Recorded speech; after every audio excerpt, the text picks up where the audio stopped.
Welcome.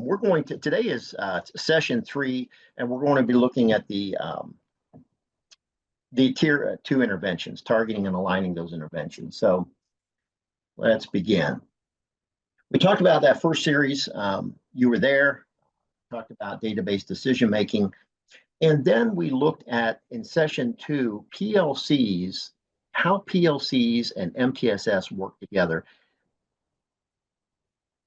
PLCs are an iterative or an ongoing process for looking at students' work, providing instruction, looking at students' work, providing instruction, and all the while as professionals coming together and reflecting on our own practice.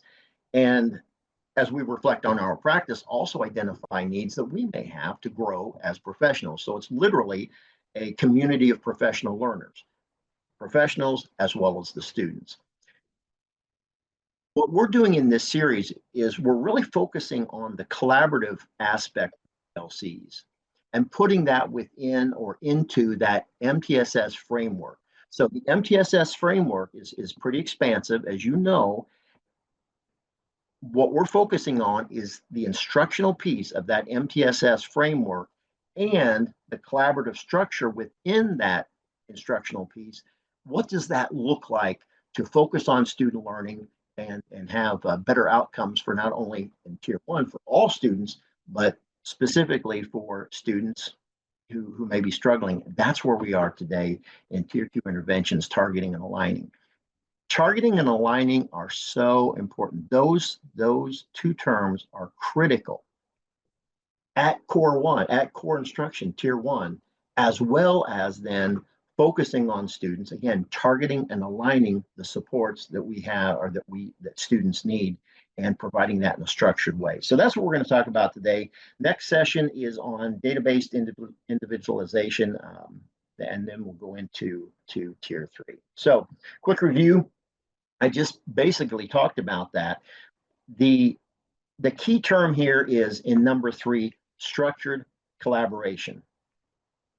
So we have the framework. We're hopefully providing good core instruction. And that focused collaboration will do 2 things you'll see in a moment. It's planning that instruction and then analyzing student work. So effective collaboration then should lead to focused instruction and meaningful supports in Tier 2. This is what we talked about last time. Looking at the academic standards, again, structured collaboration, but based on what? Those academic standards, pulling those apart to know exactly what students must know and be able to do, as well as that student performance data. We also talked about having the right people doing the right work. The right people meaning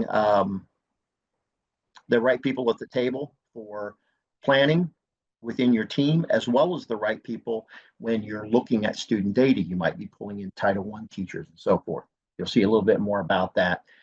These are the foundations of instruction that we've also talked about. Those 5 key questions that you find in if you're following a PLC at Work model, that program, then these should look familiar. Number 2 might not look familiar because we've added that, but what must all students know and be able to do?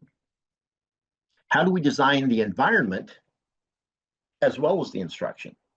We might have great instruction, but if the environment is chaotic, we're not organized, that instruction is not going to be as effective. So how do we design that environment and the instruction to focus on student learning, to focus on what students must know, the content knowledge, as well as be able to do the skills? How do we know that students have learned? How will we respond for students who have not learned? And then how will we respond to or extend that learning for students who have?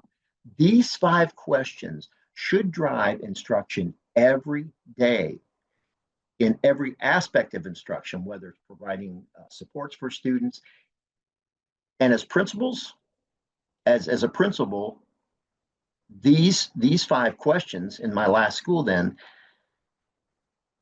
were the filter for which decisions were made. We as a school improvement team would look at decisions and say, is it going to take away our in PED our environment? Is it going to impede instruction? Is just this one more thing that's going to clutter what we're trying to do? We're not going to use it. So these 5 questions are the essential, or the bedrock, the essential foundation for instruction at the core 1 or tier 1, tier 2, and tier 3 levels. Tier 1 instruction, again, we're talking about tier 2 today. We'll be talking about tier 2 in a minute and how tier 1 and tier 2 interact. But I'm beginning this, and then Patrick will take over. I'm beginning this with a focus on core instruction, because we can't intervene our way out of good instruction. We don't have the resources to provide the supports in the interventions if we have most of our students struggling.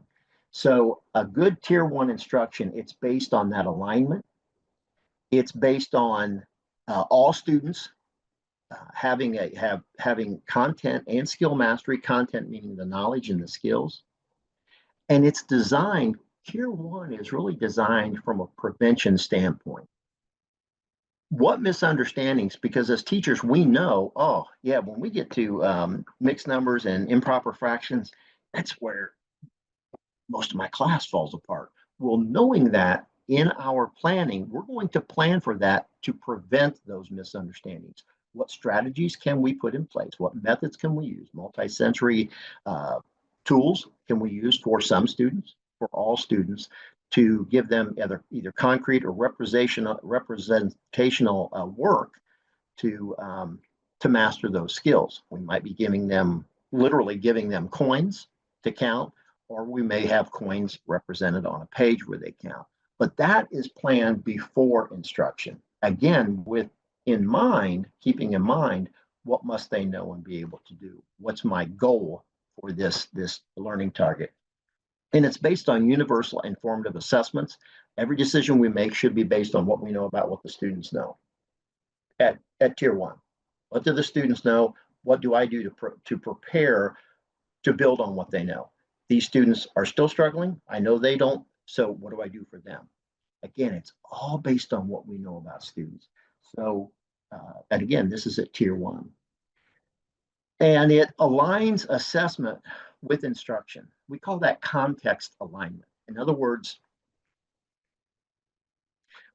when we are teaching students and assessing their knowledge, their understanding of content, and their ability to perform skills, such as counting money, are we measuring that in the same way, for example, that the checkpoints will measure it? How is that going to be measured?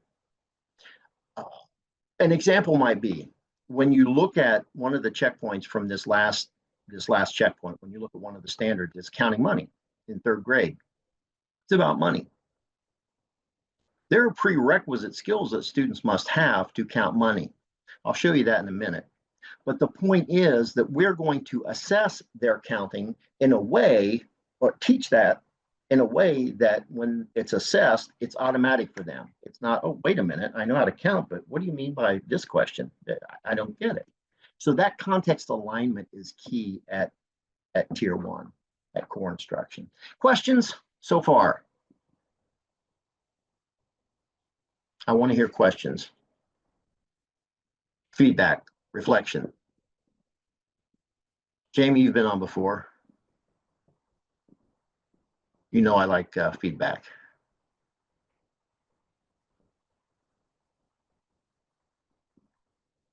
Sheila, you've been on before, I believe, haven't you?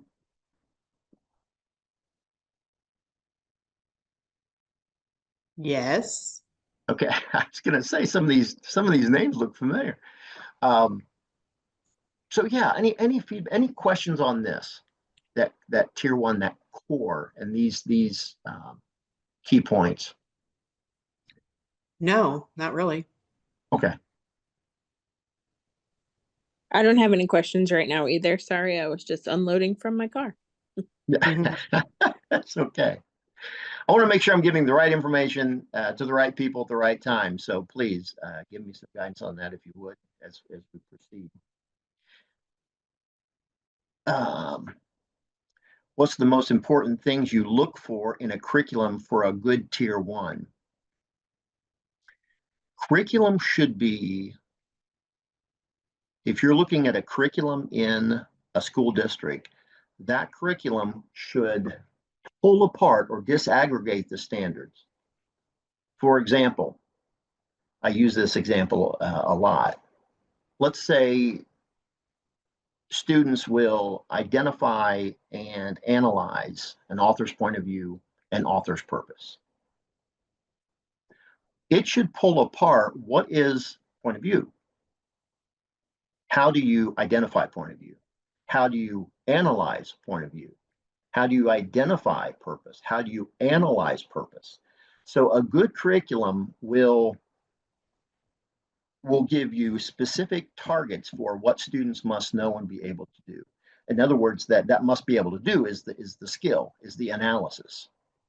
The content knowledge is author's purpose. What's it look like? How would I identify it? And then how do I discuss that? In what terms? Am I talking about the students or the author's biases? Am I comparing and contrasting two authors? So that should be aligned, pulled apart, and that instruction or where that is in your curriculum maps should be aligned tightly to the Indiana academic standards. Now, does that help?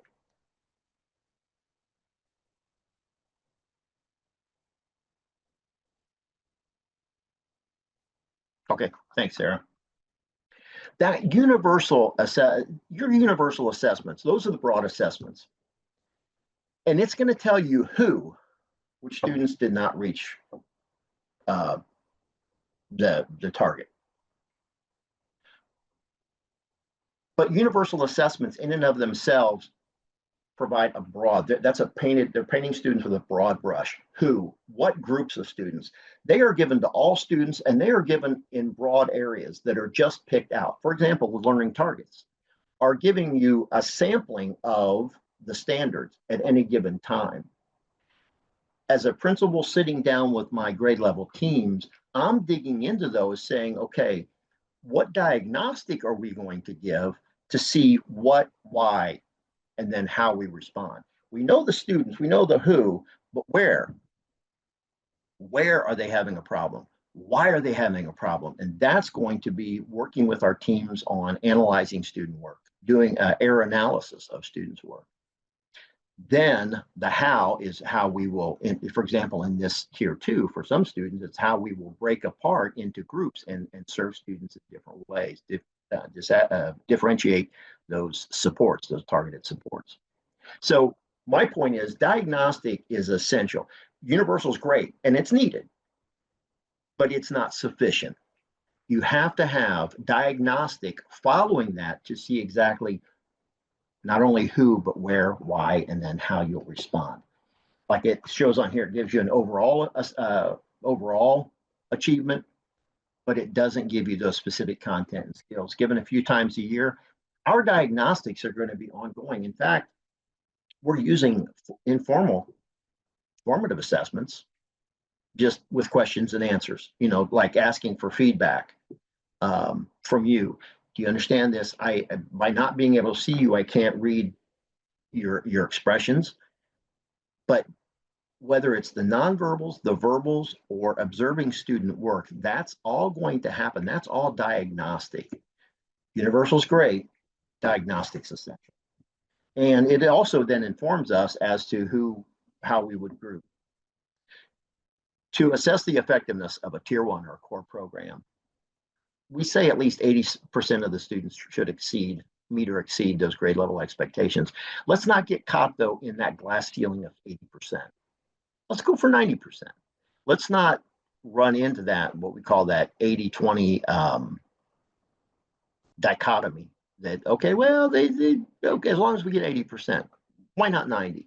Let's shoot for all students. But to assess our tier 1, 80% of the students, and then of those 80%, 95% of those at the end of the year, 95% of those 80% should still be meeting expectations. We may be great at the beginning of the year, but if that instruction is suffering or is substandard throughout the year, and only 70% of those 80% are still on track, then we have to look at our instruction. Is it aligned? Are we teaching what must be taught? Are we teaching it in a way that aligns with the standards so they do learn? And when they are assessed, they can show that learning because our assessments are aligned. So 95% of the students in the spring, at least 80% of those students are meeting that without additional supports. And there are minimal gaps, or hopefully no gaps, between student groups, ideally. And then the rate of identified students within our school, or let's say within our grade level, are below that state average. If more than 40% of the students, it shows, I keep looking over here because that's where my slides are. If more than 40% of the students do not meet those minimum expectations, then we're looking at class-wide interventions. And that's not class-wide intervention on the unit necessarily. It may just be on specific content within a class where we're, okay, and we do this anyway. We reflect on what we're doing and say, okay, you know what, let's start over, kids. Let's try this again. If more than 40% consistently are not meeting expectations, then as a principal and as a grade level team, we look at our instruction and say, okay, what's going on here? Why are the students not performing where they need to perform? And again, that's going to be a class-wide intervention. Questions on interventions or on assessments and that tier 1 strength?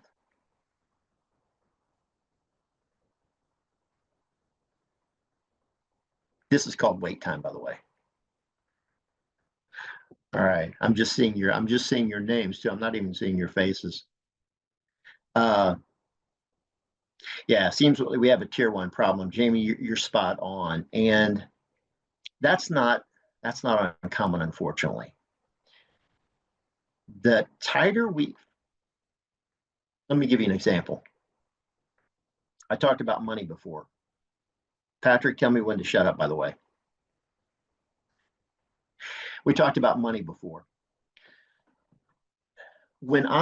Speaking of assessments, as a grade level team, if that collaboration is structured, we're going to meet for 2 reasons. We're going to meet to plan instruction.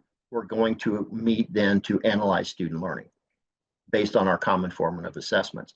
When we sit down to plan our instruction, the first thing we want to know is, to the students, what prerequisite skills are necessary and do they have them? And you'll see Patrick will have slides on these in a little bit with some examples. Counting money. Let's say in real world, they have to be able to count change.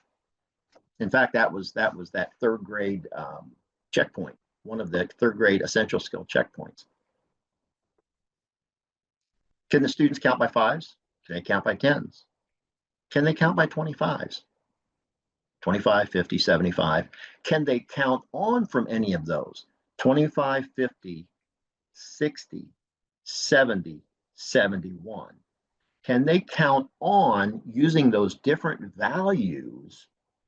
Because if they can't, that prerequisite skill will stand in the way of them solving a real world problem. I mean, those are the basics. So do they have the content knowledge of the value of those coins? Do they have the skill to be able to count on from any of those numbers and then count on in a different value, 25, 30, 31, 32, 33? And if they don't, then we as a team are going to say, oh my goodness, let's go back. Let's break them into groups based on what we see here and make sure we shore that up before we go on with real world problems. So the point to that, Jamie, is that collaboration, effective collaboration, you have more minds talking about, okay, so what did you see with your students when you gave that pre-assess? And you have ideas, then you're bouncing ideas off of each other on, okay, then how do we design this instruction for this week based on what we see here? But yeah, tier 1 it's a struggle. It's definitely a struggle. Patrick, I'm going to turn it over to you. You're muted. Are you ready for this?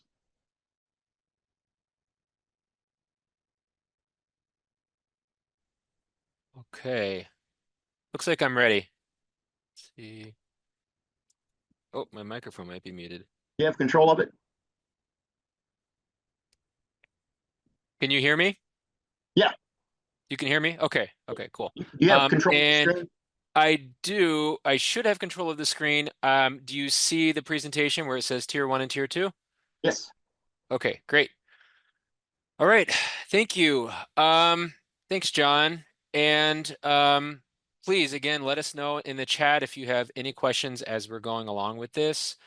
Absolutely. And we'll just go ahead and get started jumping into to tier 2. So tier 2 supports are really going to be a direct result of what teachers are observing in tier 1. So whereas John talked about, the purpose of tier 1 having that, that universal instruction to make sure that all students reach that proficiency in what they're expected to know and be able to do, at specific points throughout school. Tier 2 is really that reactive measure to rapidly respond, as soon as we can. You're always going to have some students who need a little bit more. So again, it's about layering those supplemental supports on top of what they're already getting in tier 1. So it's in addition to what's happening in tier 1. And of course, they're intensified at that level. So oftentimes you're looking at those foundational skills. So yes, we absolutely need to work on those skills as soon as we learn that they're needed. But on the other hand, kids might end up having an even harder time catching up to grade level if we're not giving them enough access to that grade level content. So we got to have a balance, right? We want to make sure that that is layered on top in addition, and so that these tiers can really work together. And you need, like I said, that balance and that feedback to make sure that you're using this framework, this MTSS framework, or whatever you have, whatever system you have, a tiered framework to guide them forward so that they can achieve mastery on those essential skills. And we need to make sure that the intervention is really targeted and matched to that particular need. So if we've got a student that has a phonics need, then it needs to be a phonics intervention. If we've got a student that needs some additional work around early number sense, then it needs to be, a number sense intervention. So we're really narrowing that focus there so that we can match those skills to the need. And of course, it needs to be delivered with fidelity. We need to be implementing, these high leverage practices or these evidence-based interventions that we're using. We need to be carrying those out or implementing them as they were intended, right? So if we do these things, we're more likely to meet the needs of most students who need that additional support in tier 2. We want tier 2 to be very successful because we don't want everyone in tier 2 to end up needing more focused, more individualized supports at the tier 3 level. So again, it's that preventing students from falling behind. And of course, we can't do that at tier 2. We can't individualized supports for all students who need just a little bit more because we don't have the resources and the time to really do that for each individual kid. It'd be great if we could, but we don't. Um, and thankfully, you really shouldn't need to. If you're using intervention programs that are evidence-based, you've got a handful, you know how they work, and that's really why you're selecting them in the first place, right? Is so that they can be effective at the tier 2 level, and then we can give them that core instruction in addition to that. So kind of my intro for tier 2. And of course, all of this work involves teams. We're always, doing everything as much as we can in teams. We're not doing this alone in a single classroom. I mean, I've seen some of this happen in classrooms where the whole school isn't on board, but you've got a teacher that really wants to do that. But that's not quite a system of support at that level. It's more flexible grouping, which is great. A lot of times that's what they're doing. And there's probably data. But when I talk about tier 2, it's not what I'm doing with my students at this level. Even though that's part of it, much more of it is really about how that support system, how that framework, that structured MTSS framework, how that operates and how I operate within it and the students that I'm working with. And so with these teams,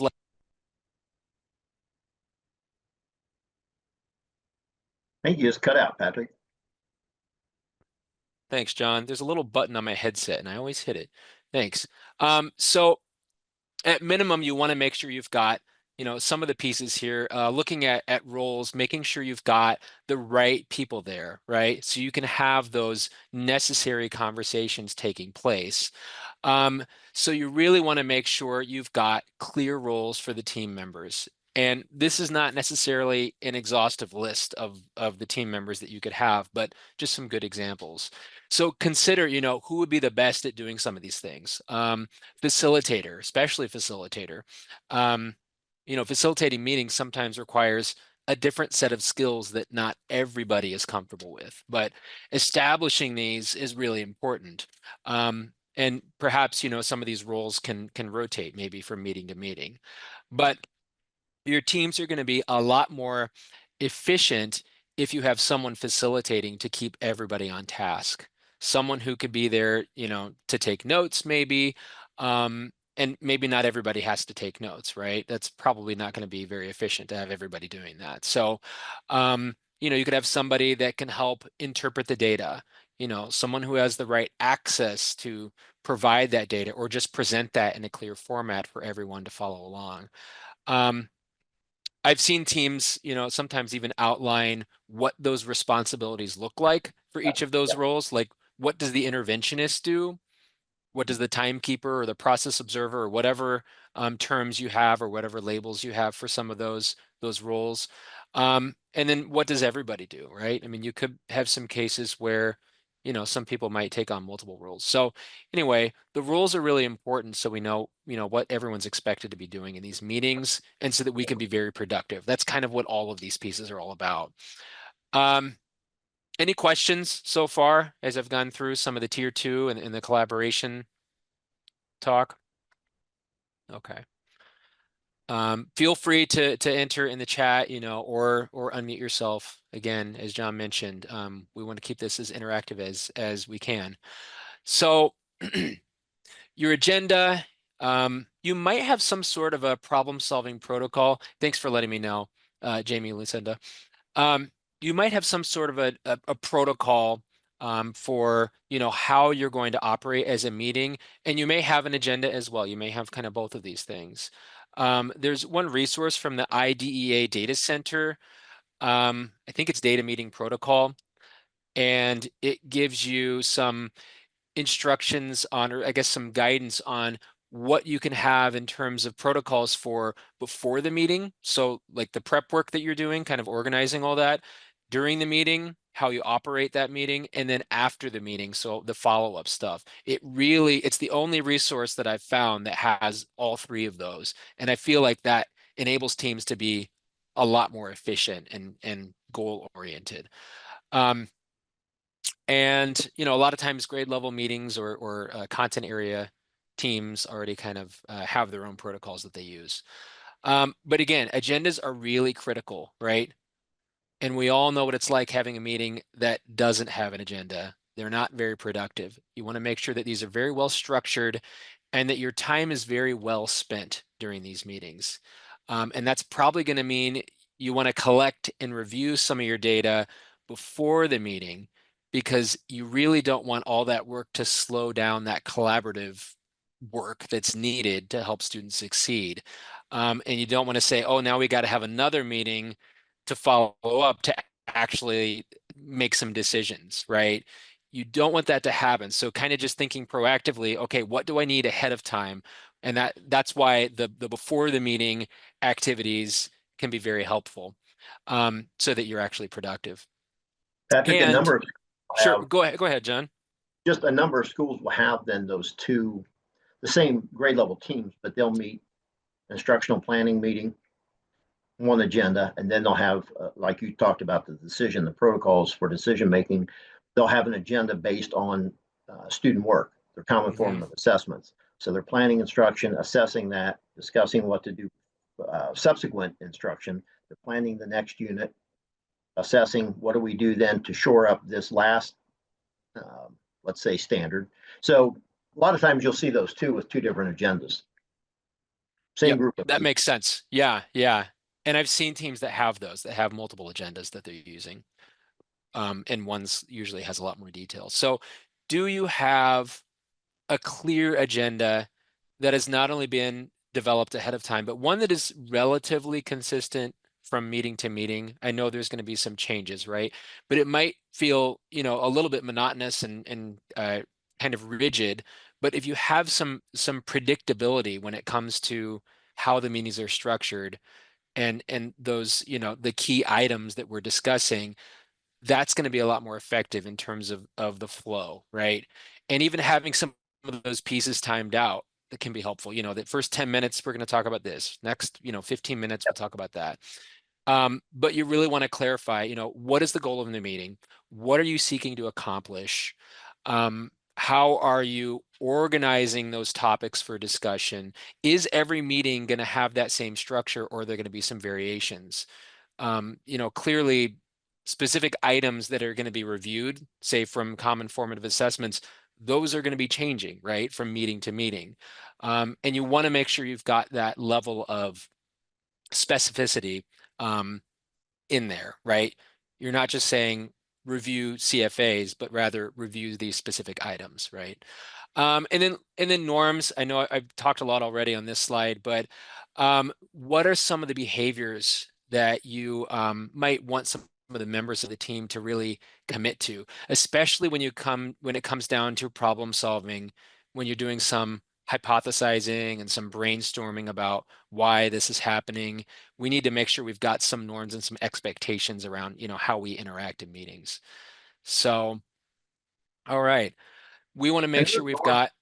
Oh, those norms are go ahead. built on trust. Those norms should reinforce your trust, vulnerability-based trust. So, like for example, when you're sharing your data, um, participants are feel free to, hey, wow, I'll say, what'd you do? I'm not sure about. So how'd you model that? So yeah, those norms are really essential for productivity, for efficiency, and to make sure all the information is heard, everybody's participating, and everybody feels comfortable and invited to participate and share the information in a non-threatening environment. Absolutely. And again, this is kind of one-on-one for pretty much everybody here, but we want to make sure that we have data-driven core instruction and that it's standards-based, and to make sure that we are differentiating based on that data within the core, because this is really that function of tier one. And this graphic kind of illustrates what we talked about previously, that we're adding those targeted supports as something that's supplemental in addition to what they're getting in that first tier, which they're still a part of and they're always going to be a part of. It's, we don't just say that because it sounds inclusive. Like a lot of times we hear, all students are gen ed students first, and we don't always see that in practice. It would be great if we did, but we don't always see that in practice. And that is true, right? All students still receive tier one instruction. They don't lose that once they get something extra. It's an addition. So we're not taking away that grade level stuff, because really that's what they're struggling to access in the first place. And a lot of times, it's because of a skill deficit. So it would be counterproductive to take that core away, even just some of that core instruction away, to work on that skill sub. Hopefully that makes sense to everybody. And so I might have a student that's receiving Title I instruction, which a lot of times we think of Title I as being tier two. We could have a Title I student receiving Title I instruction who's pulled out maybe a little bit, who's working in a small group within a classroom, or maybe we're co-teaching with them in Title I, and we're doing that all in the gen ed classroom. And so what we don't want to get lost in this example is thinking, oh, are we calling this tier one? Are we calling this tier two? In tier two, you're giving more specific and more focused supports. So whatever that looks like, and it's based on that student's struggles and the students who may be struggling along with them as well. Some might be identified for special ed, but maybe they're not always struggling in this particular area. So for a period of time, you may need to pull this student with other students within the gen ed room, even though that student is identified, working on that specific skill and then you're exiting out of it. Or the kids may go back and we might say, okay, you've got it. You know, you may still have like one student who's struggling. So you're doing that work, maybe 10 to 15 minutes, you know, focusing on that focused in intensive instruction. So that could be tier 2. And just to reiterate, you know, up at the top of the slide here, we're talking about supports and interventions. Those are what's tiered. The tiers are a way to really organize the things that we have rather than a way to label students. And honestly, things can often change too quickly anyway for the labels to be of any use to us. You know, this isn't necessarily a life sentence when they're getting this thing that's in addition. So just getting in the habit of using that, you know, student-centered language. Like this is a student who's receiving tier 2 supports here, right? And it's all about continuous improvement, right? Based on the supports and interventions, not based on the tier that they're given, right? Or the tier that they happen to be in. And both of these tiers, really all three of the tiers, have fluidity, right? They're flexible and they're fluid. And the data is going to guide all of that change that you're seeing, all that movement that we're seeing within this framework and the problem solving that goes around with that. Patrick, I like to say, when you look at that slide, you notice the arrow goes both ways. Instead of getting caught up in what tier, give them what they need, when they need it, and how they need it. Yep, absolutely. Very Yeah. fluid. Yep. And I've seen people say that, you know, they just do away with the tiers because it ends up being too confusing for some people, or they get so stuck with the labels that it ends up becoming problematic. So you do what you need to do. So here again, just quickly and universally. So this is what we do with universal. In tier 1, we identify those essential skills and learning targets and design that instruction based on those learning targets. We're very specific here because we have to understand those standards. And so then we develop those targeted assessments. And we're doing that based on depth of knowledge and parallel to how they're going to be assessed. So are they going to be given a whole paragraph? Then, okay, we need to make sure that we give them a whole paragraph. If they're going to be given sentences, then we need to make sure that we're giving them sentences. And then to kind of illustrate that, you know, how that happens, first of all, for a team, we have to be clear on those essential standards. And then what were those prerequisites? Then on the slides coming up, we'll take a look at, you know, what does that look like, or what might that look like when we plan that out. Okay, so here's one example of as a team, or as I guess a grade level team or a subject area team. This looks like it's grade level. This is just one example of many, but to look at the essential standard for the grades. And this example happens to be for grade 4. But we start at grade 4 at the top and then look at, you know, 1, 2, and 3, or 3, 2, and 1. So here we're trying to really distill what the essence is of that standard or that expectation in grade 1 that led up to this essential standard that we have in grade 4. What was the essence of that expectation at grade 2, and so on? Because, you know, you're looking back at those and you're going, okay, wait a minute. I don't know if they really had that prerequisite. I wonder if that might explain why they're not getting this. So we start to wonder about those things. You know, what are the necessary sub skills then? And then what must our students know and be able to do, or what must they have been able to do at those previous levels to demonstrate proficiency? And are they there, right? Are they there yet? So this is just one example of how you, or how a grade level team could look at your essential standards to make sure that prerequisites are there and that you're able to clarify, you know, exactly what kids must know and be able to do. Because if you don't know that in 3rd grade and you're getting ready for 4th grade, you want to have an understanding of what must they know in 3rd grade to master this skill. Because I should be expecting that when they're coming in. How do I do a quick pre-assessment to make sure that they are there so I can then plan. And doing that, assessment and analysis before I ever do that planning, knowing where they are. Patrick, this is a good slide to illustrate the need for that intergrade discussion. Hey, we're working on such and Yep. such reading.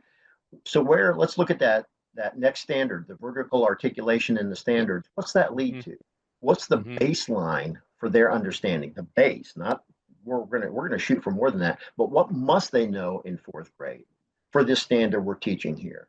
We may have to up our game, and it might help clarify the extent to which we must provide that instruction. In other words, we're going to use more problem solving because they're going to need that, day one on that in that particular standard. So what I'm saying is it's important to have those grade level to grade level discussions throughout the year. Yeah. That vertical articulation or vertical alignment. Yeah. Taking time to have those meetings, intergrade level. Absolutely. So this is just one example of a tool that you can use like this, a planning tool. And so looking at, answering that question, what must students know and be able to do as a result of instruction? Here we need to have an understanding of what knowing must be. And then we need to know, or we need to be able to illustrate what knowing might look like as we plan that out and deliver that instruction and then assess. So, and then after that's done, then we can go, okay, some students understood it, some didn't. Some students might have exceeded it answering that. I think that last question, the fifth question, how do we respond when they fully understand the content and need enrichment or need extension? And that's that extended learning, on that final column you see here, that example there on that second row under that, the extended learning, that's actually something that's more rigorous than what you're seeing in that second column example, that level of rigor, which is what students generally need to know. So the first row on this table, on this example, is what you're doing. And then that second row at the bottom, those are the examples of what that could look like for a particular standard. Giving us an answer to what specific knowledge must I know and what must I be able to do, and having that written as I can statements where that target in this example is extending a rule, looking at number patterns. So the level of rigor, that's where we describe, what will proficient learning look like? Then including an example. So the example here is to write the next three numbers for the pattern below. That would then, be the minimum to be at grade level. Looking at previous knowledge, so what's required? Vocab, add and subtract numbers up to 1,000, understanding what a rule is. When are we going to teach it? So this is the time frame and the window. What common assessments are we going to use? We're going to use, daily formative, also CFAs, and here's when we're going to develop that. And what does extension look like? So that's, creating their own patterns, more than one rule. So anyway, this is one example of what a planning tool might look like. Provides clarity. Should provide clarity. Any comments or any comments or questions so far? Just want to make sure we answer any questions. I have a question. Has. Sure. I see some notes from the last time I asked. Okay, yes, absolutely. So theoretically, if you have students within, a closed system, like they've been going to the same school over a period of time, you shouldn't have these gaps between grade levels where you've got students entering without the prerequisite knowledge and not knowing that ahead of time, correct? Right, yes. But it doesn't happen that way all the time. Ideally, yes. Right. Frustrating. Right. It is. And Sheila, that's where we as administrators. More often than not, it's not happening. Oh, go ahead. Right. Yeah, and as administrators, then as a principal, I'm sitting down with that team and I'm trying to problem solve that so it doesn't happen again. It's really important. I was really tied into the curriculum, really dialed into what students were doing, dialed into the instruction. not to us, not to evaluate teachers, but to support those teachers. And if there's a problem, and there's a lot of times there's that misunderstanding between grade levels of what's taught here, and that relationship to bridge that gap. And that's where we as administrators step in and say, you know what, I'm an instructional leader. I'm going to make sure I'm solving this problem. I'm not going to let it stand. But yeah, you're right. It's very common. Well, that, and also, is there common practice to extend learning over the summer, even if that's not something the school system takes responsibility for, as a administrator in a building? Wouldn't it be best practice then to try to continue the intervention over the summer with packets of work going home, that sort of thing, and then immediately reassess when they come back? Absolutely. That's a terrific alternative. And hopefully you get support from the district to provide some. You can be creative in how will we get kids here. What kinds of things, if we want to have a week where they just come in and we shore up, we look at those packets and help them. So, or we can do it virtually. But yeah, Sheila, you're right. Summer is a lot of learning loss there. So, Thanks. Thank you, Sheila.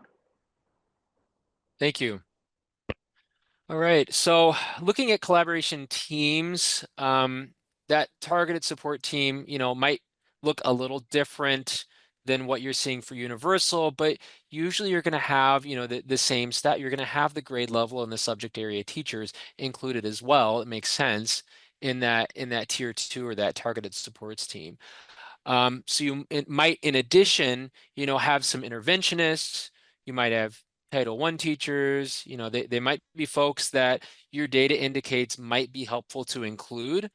So, essentially those teams might look different because the focus is more targeted. Given that there's more intensive instruction taking place at this level, it makes sense that the team's focus would need to be more intensive, and you're going to have those more nuanced discussions that's more narrowly focused to specific skills. Another thing to consider with all of this is that these are teams that you want to be having meeting already, right? These are teams that are already existing in your building. And when we talk about MTSS, we're presuming that all the supports and interventions and resources are organized within this framework, and then the students are plugged into those different levels of support based on their need, based on the data. So these teams should always exist as part of the ongoing support system and rapid response, for when students are not responding to the core instructions. So it's more reactive than proactive in how we execute it, but we also need to be very proactive in ensuring that these teams are always going to be there. We're meeting at regular intervals because there's always going to be students whose need matches the supports that we have at all of these various levels. In this case, looking at tier 2, or again, the supplemental. So, and just to be clear, we're not deciding to meet once we recognize that there's a problem. I mean, that happens enough already. Yeah. So, this is something that we're doing as an ongoing thing. Yes, go ahead, John. Did you have anything I you was just wanted to going to say? say, yeah, what triggers that targeted support team? I mean, it's the agenda's in place, the framework's in place for that, who comes, what they provide, how we start the meeting, all those things, like you said, it's reactive to the data. And at what point does that data then trigger, okay, we have 3 students within our grade level, we need to meet, we're going to pull the interventionist in. In other words, like you said, it's reactive, but there's a set time or a set trigger for now we need to meet. And that's established ahead of time. Yep. All right, so here we get into some questions, for teams to consider as they're planning and refining what those supports are going to look like at tier 2. So what do they already look like now? Because you're most likely doing something at this level already, even if you're not calling it tier 2. So consider, what do you have already? And then what is still needed in order for this more focused type of instruction to be successful? So things to consider here: is it flexible, right? Is there flexible time available? So how exactly do you build in flexibility with the already very limited time that you have in your schools? Is that with, something like flexible grouping? You're basing it on skills, and you're doing that within the classroom. Maybe it's the last 30 minutes of the reading block. Okay, you'll need some data for that, right? Some formative assessment data, but you're probably already doing some of that stuff already in some of the classrooms in your building. So does it look like, having a scheduled, pre-established time during the day when students can, ask for help, doing some intervention, some enrichment for those that need it? Or is it maybe like a floating block where kids kind of get extra time, and where that time floats to different class periods every day, and, reteaching, doing small group instruction, some differentiation, that kind of stuff. So it's really the mindset of, and there's a great video on this from the Swift Center, that student need dictates the schedule, not the clock. There is no one right way to do it, but it's about that mindset that student need drives what we do.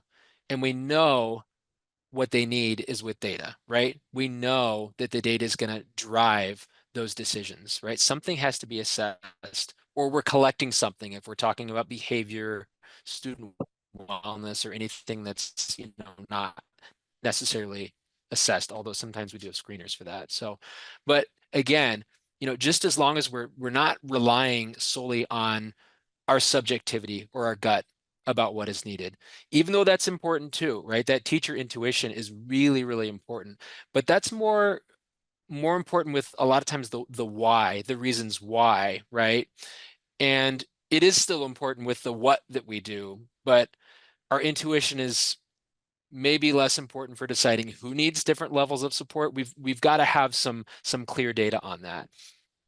And so then the next one that goes right into the second point. How will you systematically identify students? So that goes into your data. Again, we stress this a lot, and I know everybody else does. And I think that's because, so many people in education have very well-intended assumptions.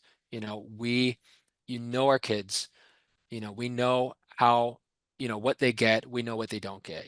We really know those kids. But we just can't base any decision on, what our intuition is alone. We just need some data to back that up and confirm our well-informed assumptions that, most likely we are right, but, there are cases where we can miss some things, and the data is going to help us catch that. All right.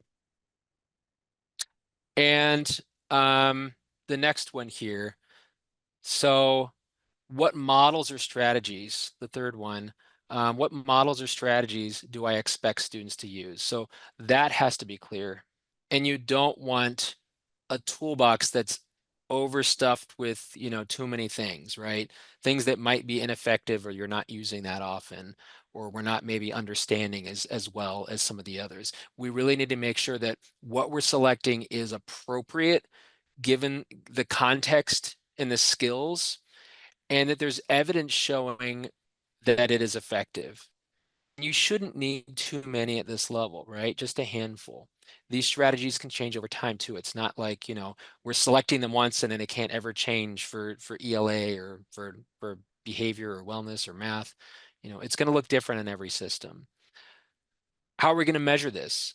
This needs to be decided ahead of time, of course. Before we collect, we need to know, what are we going to collect? So it needs to be, the progress monitoring data, it needs to be focused on the skill or the skills that the intervention is being used to target for that particular student, based on their need, or for a group of students. And that's really it at that level, at the supplemental intensive level. We're intensifying for this particular skill. So this particular skill is what we're going to be providing supports on.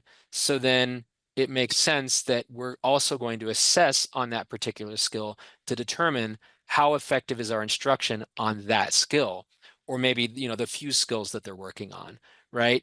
We don't need to be assessing on anything else, just like we don't need to be providing supports on things that are not related. And we see that sometimes at tier 2, that there can be some time that's not really spent working directly on that skill that that student was in that tier for in the first place.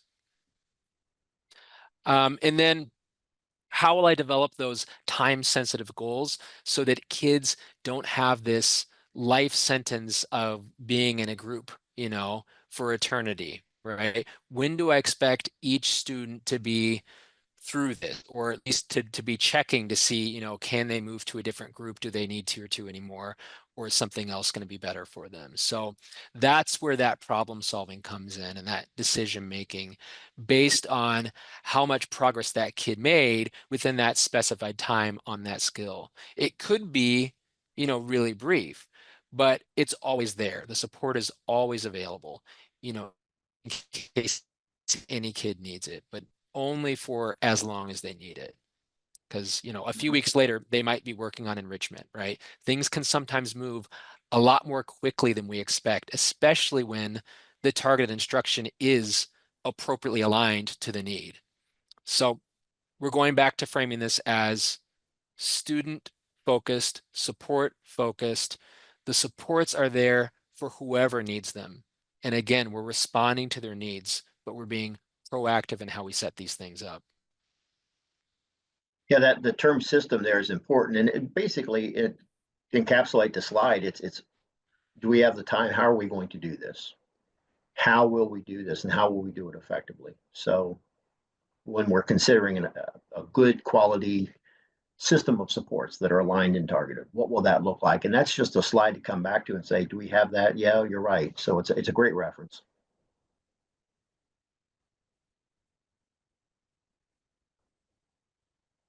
So moving into the planning, we talked about some of these previous steps that we want to do that are grayed out from what we do in tier 1.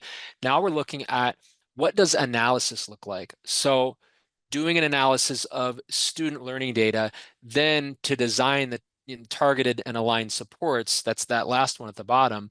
And so that last one addresses that fourth question, the essential question: how do we respond when students do not learn? But first, that second to last one, the analyzing, that's going to be that next piece. What's the analysis going to look like? And then that's where we're going to pick up next, because that tells us, where we're going to go next, right? And how and what we're going to be aligning to. Here you're looking at the common formative assessment data. Ideally, you're doing that as a team, and you've identified what those essential standards are and those, specific learning targets that you've assessed. And you've already identified which questions assess each of those. It would be a great idea to have that kind of already done, before the instruction takes place. But regardless, here you have the data. You've had some discussion about what your expectations are around proficiency. What is considered proficient? Is it 2 out of 3 items correct on multiple choice? Is it, obtaining a certain level on a rubric?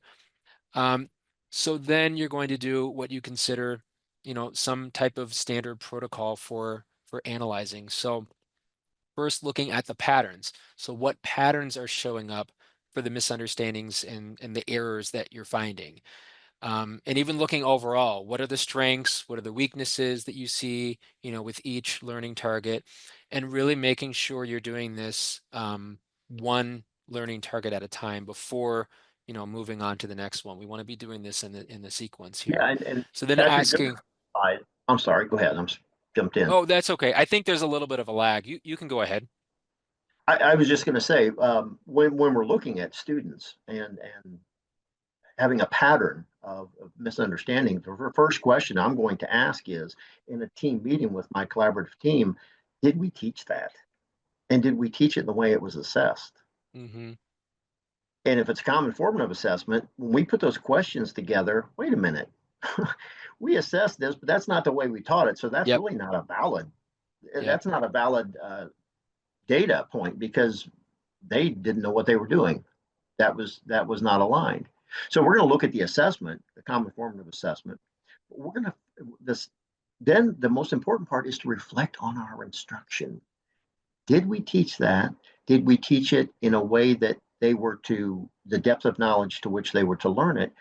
And did we teach it with methods and strategies that were effective? Did we need to use more multisensory approach for most of the students now looking at this data? So it's a good time during our common formative assessments. We're really reflecting as we look at student data. We're reflecting on our own. So part of that data is the data from our practice, our instructional practices. How effective was that?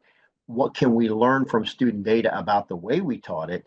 How do we then respond to that? So we're going to look at ourselves before we look at the students to determine uh, the methods, the strategies, the techniques that we used, and was there a problem with that? So Yep. that's Thanks key. for that. Thank you for that clarification on the validity, and that's that next bullet down there. But Yeah. it's different from the way that I normally think of. I normally used to think of validity because we're thinking of the validity of the tool in isolation a lot of times, not necessarily, oh, is it valid because based on the way I taught it. So that just kind of changes that perception. So thanks, John. So is it validly assessing what is being taught? Maybe some questions are, but there might be some once you start to scrutinize the data, that you realize, okay, maybe it becomes apparent that, there might be a lot of kids that didn't get a certain question right, and maybe it's a surprising number of kids. That might be a good place to start for checking for validity when you see some of those outliers there.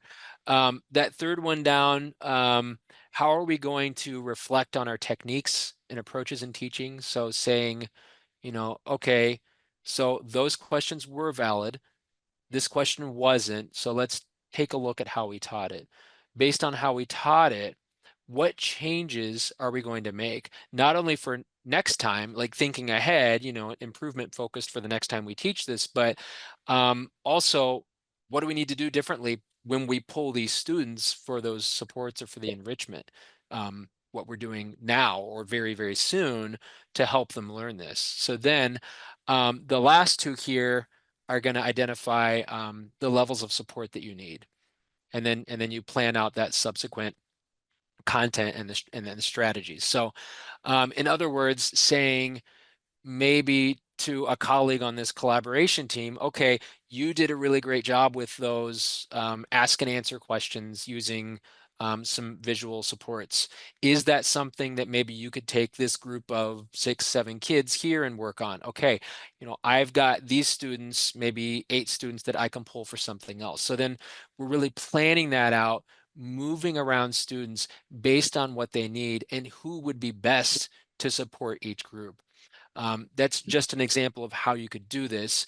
But you really want to be very specific here, in terms of like, what are we doing? How are we doing it? Who's involved? It doesn't need to be too time consuming, but to plan this, but we need to make sure that we're specific enough. So here's an example of something that has shown to have promise. We have a link down at the bottom, and this comes from the What Works Clearinghouse. And this was pulled from a really informative practice guide that John shared on assisting students who are struggling with reading in tiered interventions. And this part, for example, that you see on the left recommends providing intensive systematic instruction on 3 foundational reading skills with small groups, the recommended frequency and duration. And this is one of several recommendations within this actual guide, which, like I said, we have a link on later on as a resource. But this basically tells us, how do we respond in this case? What actions have strong evidence for intensifying? And it also goes into the universal and the core level stuff as well. What would you do in those other levels? So targeting skills, doing one at a time, using an instructional sequence that meets their needs, using explicit and systematic instruction on those foundational skills, multisensory techniques. So it goes in depth on some of those highlights that you see on the right side. It talks about those more within the article. So that's just one of the resources that you could use to help you decide or answer that question. How do we respond? And again, we've got that link down there. So depending on the type of intervention, when you're doing this, when you're responding to data and designing and planning how this is going to look, then you'll want to consider, how are we going to be documenting or recording this? How are you tracking where your kids are? So this is a nice example, and you might have something similar that you're using in your schools. This one happens to be from Florida, I think. Yeah, FCRR. And so the standard isn't exactly the same, but I think you'll get the idea here. It shows, you know, the idea here being kind of just to lay out everything in detail so you can clearly monitor, where students are from a comprehensive viewpoint. You can see in those print concepts there, the example here shown, how you might use this to track things by standard and skill for each student. And you can imagine how beneficial, having something like this might be in helping teachers monitor where students are and who might need, more of this or less of that at tier 2. And you can, Just putting a check mark by a student. For example, they've yeah, mastered, okay, check.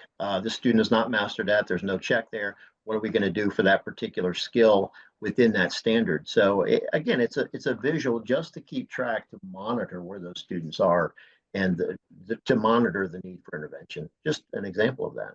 yep, yeah. And it kind of tells you, like, where are we more and less successful with what we're doing Yeah, for all the kids in here. Yeah, kind of gives you that big picture view, who's struggling and where are they struggling. this is a great Okay. example. And how do we respond? So here's one example, where a team might use something like, those resources that we showed on those previous slides.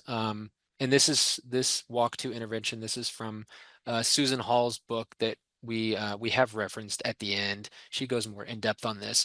So again, this is a walk to intervention where students will physically walk to the location of where their particular intervention group is, which so might not actually be, where their homeroom is. And again, this is why flexibility is so important with this. And of course, the entire grade level team then is going to have their interventions scheduled at that same time because, students are assigned to a group here based on their need. So again, that collaborating and scheduling and planning is going to be a big part of this. And that's in that slide we talked about the systems in place for intervention. This is an example of having that time, that flexibility. What resources will we pull? That is all part of planning that tier 2, those tier 2 supports. Yep. So it's multiple groups. They're all taught at the same time. Each group has a teacher. So, I'll take that group, you can take this group, you can take the other group, and the sizes are going to vary. And teachers are going to be, teaching these groups based on their strengths. So there's a lot of discussion that I would imagine goes on in planning this stuff, like Yeah, who is there best suited for this group, right? And that might change, right? That might change over time. I think this is sometimes referred to as what I need time or win time, or very similar to that. Leanne Young has talked about in some of Yeah. her books, and I know she was at our last conference talking about that, our last big state conference. But again, I think this is something that could be, really efficient. Um, having all kids being given what they need at the same time. So having, every student has a designated instructor and they're all in small groups. So, you're going to be relying less on getting extra help for this. And it's for, a limited or a fixed amount of time. So, we do it, we get back to our classrooms and we move on for the rest of the day. And then we just keep doing that. So something that has been very successful with a lot of schools in Indiana. I've seen this, at least with it being called win time, I've seen that very has been very And positive for a lot of here's an groups. example of what that would look like, just in reading. Yeah, yeah. So this is an example. So group one being enrichment. So using above grade level text, working independently on that comprehension piece. So, and then we go down, group two, word study, looking at syllables, selecting one of those 6 types and reading 2 unknown multisyllabic words. Fluency group is working on that phrased cued reading, and then they partner up, take turns with those passages and with a rubric to give some feedback. Um, and then the vowel teams and the VCE. So you can see as you're getting down to, the group 4 and group 5, with group 5, what they're doing, with the vowel and the consonant patterns, that's really, that's very explicit and really basic, right? That's a very basic skill that we're getting down there. So pulling those And the kids out, those groups would be smaller, probably. I would Hopefully. imagine, right? I would imagine those groups would be a lot smaller. Yeah, I would imagine they would be. So pulling kids out, doing that, based on those skills. Same Again, time. this is walk to interventions, walk to groups. Um, and those groups will be ongoing, right? And this is tier 2. We can consider this tier 2, right? Because we are providing that small group instruction and it's based on need, right? We're organizing our instruction based on all that collaboration work that we're doing in tier 2.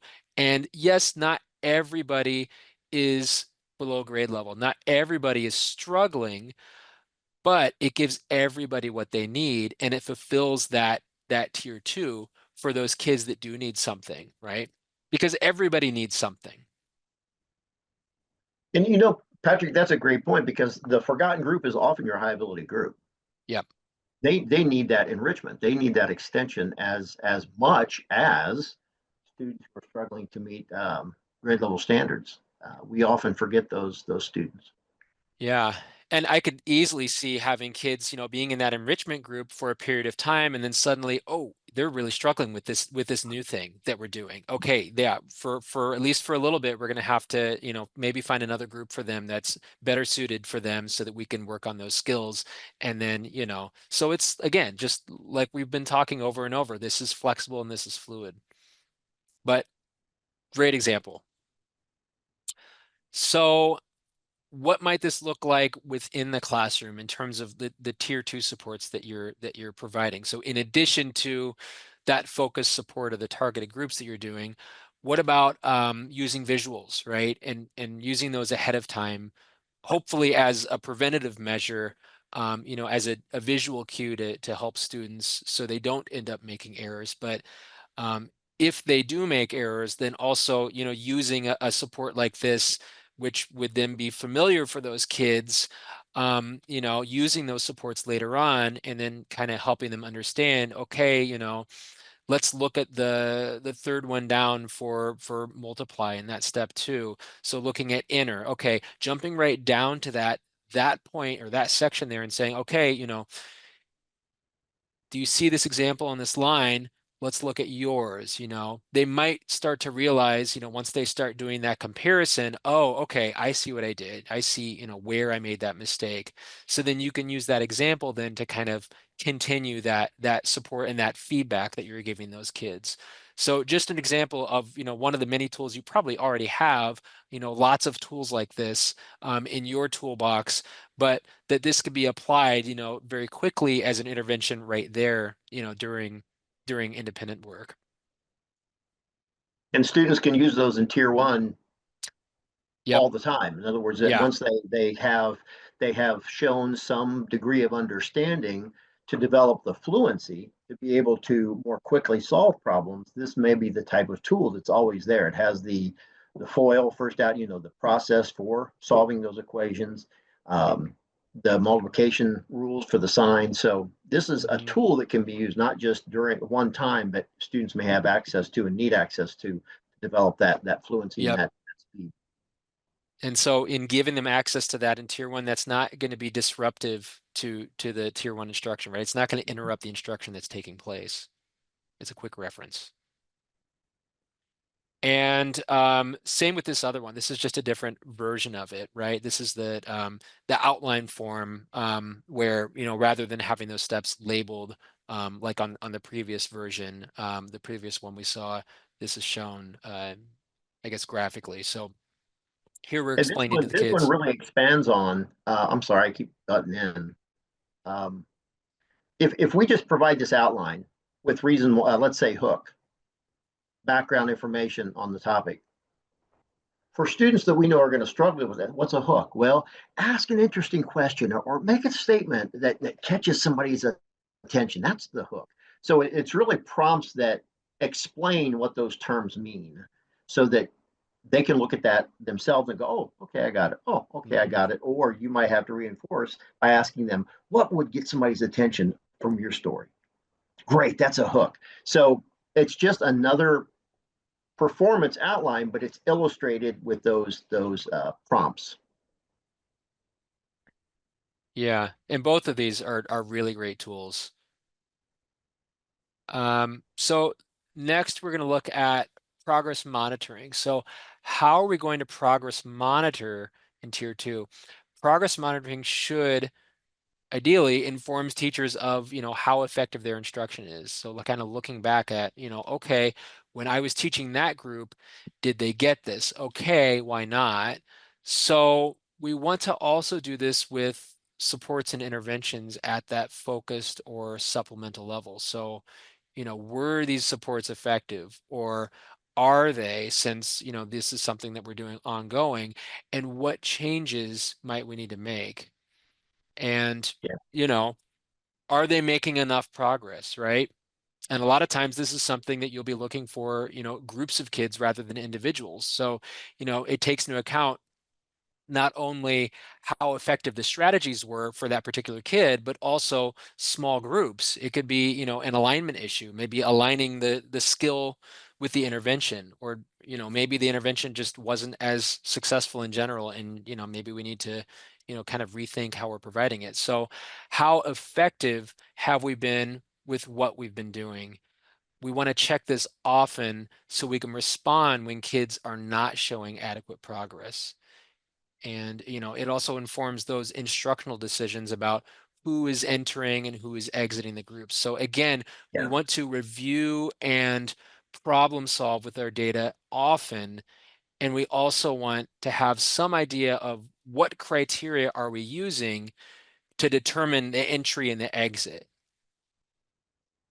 How much progress is adequate enough to move, you know, out of this group and into one that might require maybe less targeted or less explicit instruction, and how much flexibility do we need to have with those decisions, you know, to include kids in that group based on, you know, a lack of progress with the core. Um, any And if thoughts, you have John? Title I One, if thought I you're a heard you. Title One school, you're going to have those. It's required to have those identification rules or identification standards. How you're going to do that and how you will exit students. So Title One would be, I guess, an example you could look at or think about as you're reading this. One Yeah, example. absolutely. Yeah. So progress monitoring is going to tell us, you know, where do we go from here? Where do we go next? That's really what it should be telling us. We usually have, you know, an idea of what those options are. What do we have? What tools do we have in our toolbox and the resources that we have that we can choose from? But the data is going to tell us which way to go in terms of the content knowledge and the skills that the kids need next. Um, so here, I know we don't have a whole lot of time left, Right. but quickly, we're just going to talk about, you know, some of these tools, just some examples for analyzing student work, you know, focused on error analysis. This one's for math, for computation. Um, Taking a look at the steps that the student can perform correctly rather than just marking, you know, correct or incorrect, and then taking that time to identify the patterns of those errors that you see. You know, is this just a one-time miscalculation, or is it something that keeps on appearing over and over, and maybe it's a more basic skill that they need to work on? And then using progress monitoring data points, and this is just a very quick explanation of the data that we're giving, or the data points to make a decision. But in essence, we really need to have a reliable way of really understanding, is a student responding to an intervention that we're providing, and to what degree. So, gathering evidence of student progress, that's going to take a lot of time. And a lot of times you see people saying you've got to have 6 to 8 data points, which you really should, right? Before you make any decision. You want to make sure that you've got a good, reliable estimate. But this is that one method where you're looking at just the last 4 data points. So if the last 4 data points that you've collected are above that goal line, then you could continue with that current program for that student, since their outcomes are kind of showing that there's improvement. But if what you see kind of looks like what's shown on the right here, where the last 4 are below the goal line, then some sort of change, some instructional adaptation, something needs to change, right? And you could have some cases where some are above, some are below, but I would maybe use that general rule of, are most of them above or most of them below? That could kind of lead you to that decision making. So not very technical, but it's a good general rule to kind of apply as you're looking at your progress monitoring data. Okay, We're so that was a lot. we're almost done. Yeah, we've only got a couple minutes left. So I think we'll just go ahead and jump into this overview and just kind of, show the slide here, ask people if they have any questions. Feel free to unmute, or I know we talked about a lot of We've stuff here, covered a but lot. if you, I I mean, yeah, was going to we say, I just don't don't have have the enough time. Padlet.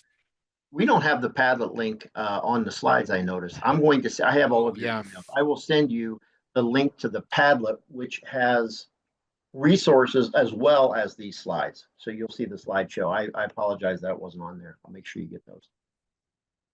Well, thank you for everyone for joining and participating in this. We want to make sure that we give you a chance to Will you hold on fill that out one for the, a minute? oh, this one here? Yeah. Yeah, we want to make Yep. sure we're giving people a chance to do the evaluation for this session. So if you have a moment, it's really quick, just a couple questions. We really appreciate your feedback. Also, if you have not signed up, and I don't know where we are on this, it's coming up quickly. What, next week? 2 weeks 2 is weeks, I our think. Yeah. state elevating education speakers, professionals from across the country.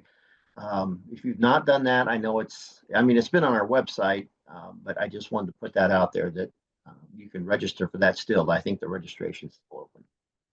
Yeah, I think it's still open. It should be.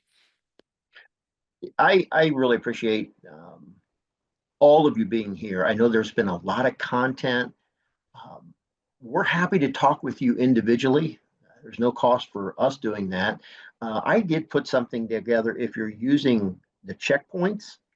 I put together a couple of questions that could guide a team's understanding of those checkpoints and how we maybe succeeded and where some of those problems may be. So I have that. If you're interested in that, I will send that to you. Just let me know, shoot an email to me and let me know if you'd like that.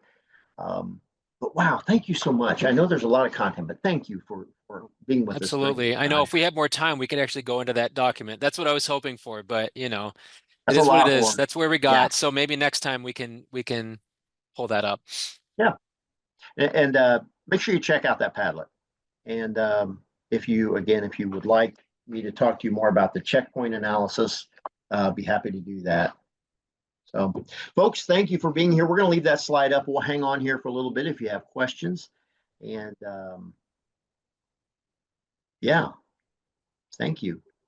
Thank you so much.